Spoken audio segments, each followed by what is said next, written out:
Star hospitals Banjara hills తో పాటు ఇప్పుడు ఫైనాన్షియల్ డిస్ట్రిక్ట్ లో కూడా అంగన్వాడీల సమ్మె కొనసాగుతుంది. నిన్న ప్రభుత్వంతో చర్చలు విఫలం కావడంతో ఈ రోజు 175 నియోజకవర్గాల్లో ఎమ్మెల్యేల ముట్టడికి వాళ్ళంతా కూడా పిలుపునిచ్చిన నేపథ్యంలో విజయవాడలో కొంత ఉద్రిక్త పరిస్థితులు నెలకొన్నాయని చెప్పాలి. ధర్నా చౌక్ నుంచి మాజీ మంత్రి వెల్లంపల్లి శ్రీనివాస్, మల్లాది విష్ణు ఇళ్లకు వెళ్ళి వాళ్ళంతా కూడా ఇళ్లను ముట్టడిస్తామని చెప్పిన నేపథ్యంలో పోలీసులు భారీగా మోహరించిన సిచ్యువేషన్ అయితే ఉంది. ధర్నా చౌక్లో ఉన్నటువంటి తాజా పరిస్థితి ఇక్కడ పోలీసులు, స్పెషల్ బెటాలియన్లు, అదేవిధంగా ఉమెన్ కానిస్టేబుల్, ఉమెన్ పోలీసులు అంతా కూడా ఇక్కడికి చేరుకున్నారు. అవసరమైతే ఎవరైనా ధర్నా చౌక్ నుంచి వీళ్ళ ఎమ్మెల్యేల ముట్టడికి ప్రయత్నిస్తే కానీ వాళ్ళందరూ కూడా లిఫ్ట్ చేసి పోలీస్ స్టేషన్ తరలించడానికి ప్రత్యేక వ్యాన్లు సిద్ధం చేసిన పరిస్థితి ఉంది. దాదాపు సగం మంది పోలీసులు అంటే సిటీలో ఉన్న సగం మంది పోలీసులు ఇక్కడే ఉన్న పరిస్థితి ఉంది. ఎందుకంటే ఎమ్మెల్యేలు ఇళ్ళకి ముట్టడికి వెళ్ళే ప్రయత్నం చేస్తున్నారు. పిలుపునిచ్చే నేపథ్యంలో ఖచ్చితంగా ఎమ్మెల్యేలు తమ వద్దకు వస్తే తమ సమస్యను చెప్తాం, కానీ ఎమ్మెల్యేలు కనుక ఒకవేళ తమ వద్దకు రాకపోతే మేమే వాళ్ళ ఇళ్ళకి వెళ్ళి మా నిరసన, మా ఆందోళన, మా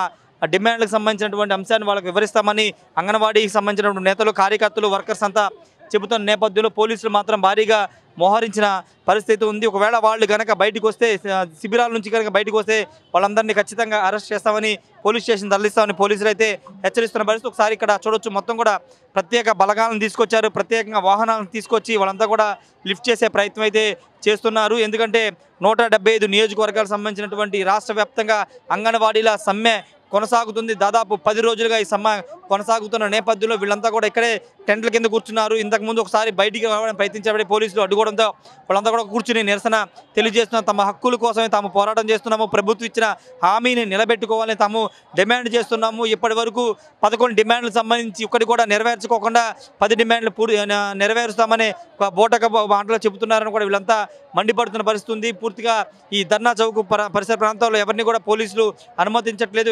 ఎవరైనా బయటికి వస్తే కనుక వాళ్ళందరినీ కూడా అరెస్ట్ చేస్తామని చెప్తున్నారు. అందరూ కూడా మహిళలు కావడంతో పోలీసులు కూడా కొంత ఇబ్బందికర పరిస్థితి ఏర్పడింది అని చెప్పాలి. ఏదేమైనప్పటికీ ప్రస్తుతం ధర్నా చౌక్లో కొంత ఉద్రిక్త పరిస్థితి అయితే కనబడుతుంది. పోలీసులు భారీగా మోహరించడంతో అంగన్వాడీలు బయటికి వెళ్లే పరిస్థితి అయితే లేదు. కానీ ఎట్టి పరిస్థితుల్లో ఎమ్మెల్యేలకు ఇళ్లకి వెళ్తాము, తమ సమస్యను ఎమ్మెల్యేలకు వివరిస్తాము, ఎమ్మెల్యేలైనా చొరవ తీసుకుని ముఖ్యమంత్రికి తమ సమస్యను వివరించాలని కూడా అంగన్వాడీకి సంబంధించినటువంటి కార్యకర్తలు, వర్కర్స్ అంతా చెప్తున్న పరిస్థితి. Camera person ప్రసాద్తో Rayesh TV, Vijayawada నుండి. మరిన్ని వీడియోస్ కోసం ఛానల్ ని సబ్స్క్రైబ్ చేయండి, లేటెస్ట్ అప్డేట్స్ కోసం వాట్సాప్ ఛానల్ ని ఫాలో చేయండి, అండ్ లింక్ డిస్క్రిప్షన్ లో ఉంది.